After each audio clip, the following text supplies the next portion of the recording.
बहुत समय पहले की बात है। रामपुरा नाम के एक छोटे से गांव में दो भाई रहते थे। बड़े भाई का नाम था भूलाराम और छोटे भाई का नाम था श्यामू। भूलाराम शहर की एक बड़ी फैक्ट्री में नौकरी करता था और हर महीने अच्छा पैसा कमा लेता था। लेकिन श्यामू के पास कोई काम नहीं था। वो कभी खेतों में घूमता, कभी चौपाल पर बैठा रहता। इसी वजह से घर में उसकी कोई इज्जत नहीं थी। ना उसकी भाभी उससे पसंद से बात करती थी और ना ही उसकी माँ उसे प्यार करती थी। एक दिन शामू ने तय किया कि अब वो गांव वालों के ताने नहीं सुनेगा। वो काम की तलाश में शहर निकल पड़ा। सुबह से शाम तक उसने कई दुकानों, गोदामों और होटलों में काम मांगा, लेकिन हर जगह से उसे मना कर दिया गया। थका हारा श्यामू आखिरकार सड़क किनारे लगी एक छोटी सी ढाबी नुमा ठेले के पास जाकर बैठ गया। वहां देसी चिकन करी की खुशबू दूर दूर तक फैल रही थी। ठेली वाली बाबा ने उसे उदास बैठी देखा तो पास आकर बोले, क्या हुआ बेटा? सुबह से देख रहा हूँ, बड़ी देर से यहीं बैठे हो। चेहरा इतना बुझा बुझा क्यों है? कुछ नहीं बाबा, बस मेरी किस्मत ही खराब है। लगता है तुम्हें भूख लगी है, तो गरम गरम देसी मटन बना है, खा लो। भूख तो बहुत लगी है बाबा, पर मेरे पास पैसे नहीं है। अरे बेटा, मैं कौन सा तुमसे पैसे मांग रहा हूँ? और मैं जानता हूँ बेटा, जब कोई मजबूर होता है तो वो कैसा महसूस करता है। अब आओ कुछ खा लो, नहीं तो तुम भूख से पागल हो जाओगे। बाबा आपका बहुत बहुत धन्यवाद, पर मैं ऐसे फ्री में नहीं खा सकता। अगर बेटा तुम फ्री का नहीं खाना चाहते तो इसे उधार ही समझ लो। जब भी तुम्हारे पास पैसे होंगे तो तुम मुझे इस खाने के पैसे दे देना। लेकिन फिलहाल तो तुम खाना खा लो बेटा, मुझे भी अच्छा लगेगा। इतना कहकर बाबा ने उसके सामने गरम रोटियां और चिकन करी की प्लेट रख दी।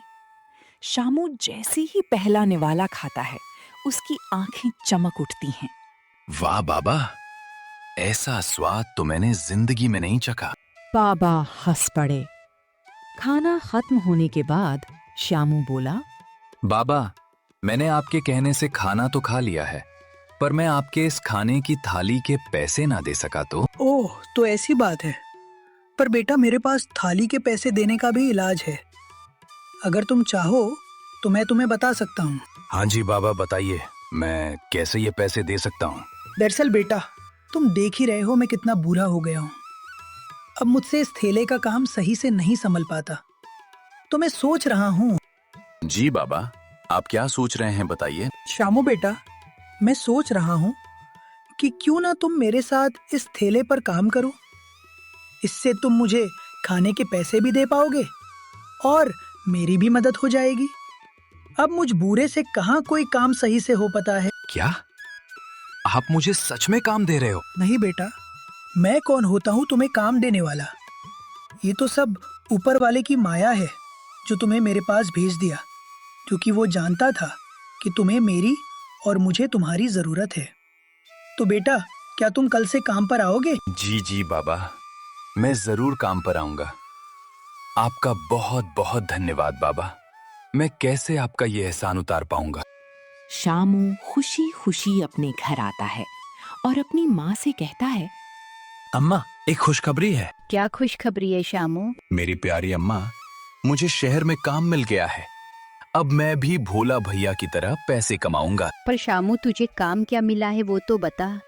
फिर शामू सारी बात अपनी अम्मा को बताता है और उसकी अम्मा सब सुनकर सोच में पड़ जाती है और शामू से कहती है, तो तू क्या अब शहर में मटन बेचेगा? वाह रे किस्मत, हमारा देवर अब सड़क पर ठेला लगाएगा।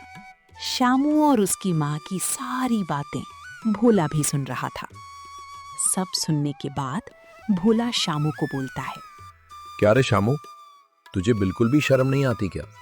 मैं एक फैक्ट्री में काम करता हूँ और तू अब एक ठेले पर मटन बेचेगा। भैया, काम तो कोई भी हो, छोटा या बड़ा, नहीं होता काम तो बस काम होता है। वैसे भी मैं कुछ काम नहीं कर रहा, तो इससे अच्छा अब मैं मटन ही बेच लूं। शामू की बात सुनकर उसकी माँ शामू को कहती है, देख शामू, अब तू बड़ा हो गया है और कोई पैसा भी नहीं कमाता अभी तक। घर का भी सारा खर्चा मेरा भोला बेटा उठाता है। वो बेचारा भी कब तक तुझे संभालता रहेगा?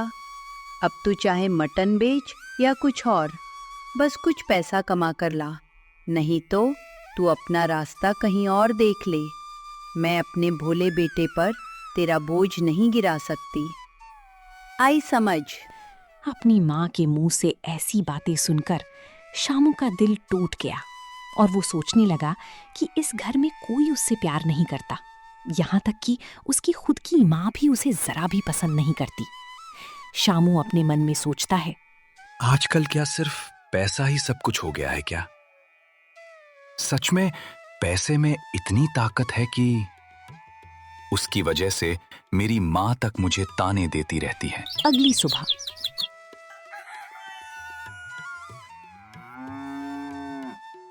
शामू बिना देर करे बाबा के ठेले पर जाने के लिए निकल पड़ता है। जैसे ही वो बाबा के ठेले पर पहुंचता है तो बाबा शामू को देखकर खुश हो जाते हैं और उसे कहते हैं, हाँ दे बेटा, आज से ये ठेला तुम्हारा भी है। कुछ समय तक दोनों ने मिलकर काम किया। फिर थोड़ी देर बाद बाबा श्याम से बोले, बेटा, आज मुझे थोड़ा जरूरी काम से बाहर जाना पड़ेगा। तेरी काकी की तबीयत ठीक नहीं है, दवा भी लानी है और कुछ जरूरी सामान भी। इसलिए आज कुछ घंटों के लिए ये पूरा ठेला मैं तेरे भरोसे छोड़कर जा रहा हूँ। मैं अकेला? काका, अभी तो मुझे ठीक से काम करना भी नहीं आता।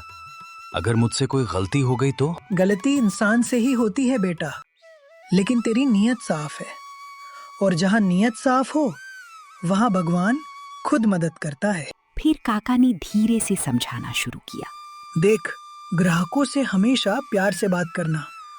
कोई गुस्सा करे तो भी तू शांत रहना। आदमी खाने से पहले व्यवहार देखता है। मीठी जुबान सबसे बड़ा हुनर होती है। शामू ध्यान से उनकी हर बात सुन रहा था। तभी काका ने एक और बात कही, और सुन, काम की भागदौड़ में खुद को मत भूल जाना। सबसे पहले अपने लिए एक प्लेट निकालकर खाना खा लेना। ये सुनते ही शामू की आंखें भर आईं। वो धीमी आवाज में बोला, काका, घर वालों ने तो साफ कह दिया है कि खाली हाथ घर मत लौटना। उन्हें मेरी भूख से ज्यादा पैसों की चिंता है और आप कह रहे हैं कि पहले खुद खाना खा लेना। भूखा इंसान कभी बड़ी लड़ाई नहीं जीत सकता बेटा।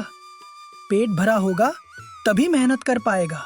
शामू पहली बार महसूस कर रहा था कि कोई उसे अपने बेटे जैसा समझ रहा है। थोड़ी देर बाद काका वहां से चले गए। अब पूरा ठेला शामू के जिम्मे था। उसके मन में डर भी था और उत्साह भी।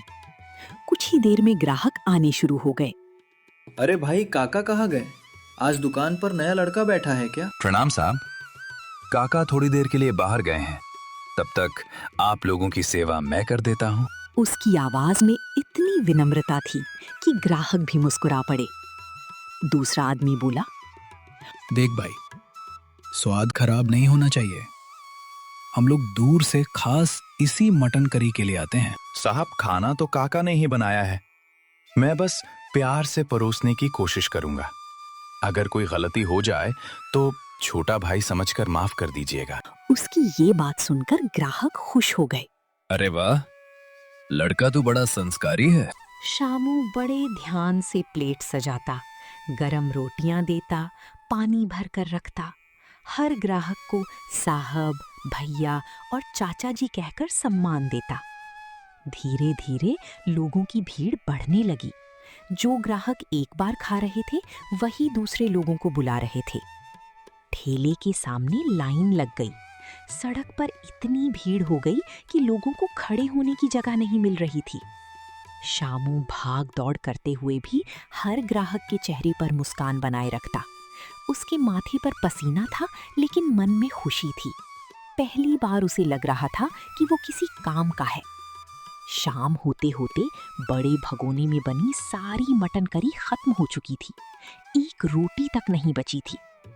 तभी दूर से रामदयाल काका लौटते दिखाई दिए। उन्होंने देखा कि ठेले के सामने खाली बर्तन पड़े हैं और ग्राहक अब भी तारीफ कर रहे हैं। काका हैरानी से बोली, अरे बेटा, आज तो सारा सामान खत्म हो गया। जी काका, भगवान की कृपा और आपकी सीख का असर है। फिर उसने गल्ले का पूरा हिसाब निकालकर काका के हाथ में रख दिया। रामदयाल काका कुछ पल तक उसे देखते रहे, उन्होंने कांपते हाथों से पैसे वापस शामू की तरफ बढ़ाए और बोले, बेटा, आज तूने सिर्फ दुकान नहीं संभाली, मेरा भरोसा भी संभाल लिया। आज से तू मेरे लिए मजदूर नहीं, मेरा अपना बेटा है। ये सुनते ही शामू की आंखों से आंसू निकल पड़े, क्योंकि जिंदगी में पहली बार किसी ने उसे निकम्मा नहीं बल्कि अपना कहा था। शाम को काका ने उसकी मेहनत के पैसे दिए। शामू उन पैसों को ऐसी पकड़कर घर की तरफ चला जैसे उसने दुनिया की सबसे बड़ी दौलत कमा ली हो। इसके बाद शामू हर रोज ठेले पर आता और बाबा से हर चीज सीख गया। वो खुद ठेले को संभालने लगा और उसकी शांत व्यवहार और मीठी बोली से ठेले पर ग्राहक बढ़ने लगे और कुछ समय बाद उसका ठेला पूरे शहर में मशहूर हो गया और वो ठेले से खूब पैसे कमाने लगा। तो दोस्तों, काम कोई भी बड़ा या छोटा नहीं होता, बस हमें काम से गर्द होना चाहिए। जैसा कि शामू ने अपने शांत स्वभाव से ठेले पर मटन करी बेचकर ही खुद को अमीर आदमी बना लिया और अपने परिवार को भी बता दिया कि वो कोई नकम्मा नहीं है। तो मेरे प्यारे दोस्तों, आपको ये कहानी कैसी लगी? अगर आपको मेरी मेहनत अच्छी लगी हो तो प्लीज वीडियो को लाइक कर दो और मेरे चैनल निशु टून्स को प्लीज सब्सक्राइब कर दो। आपका एक क्लिक मेरे लिए बहुत बड़ी मदद है। धन्यवाद। राधे राधे।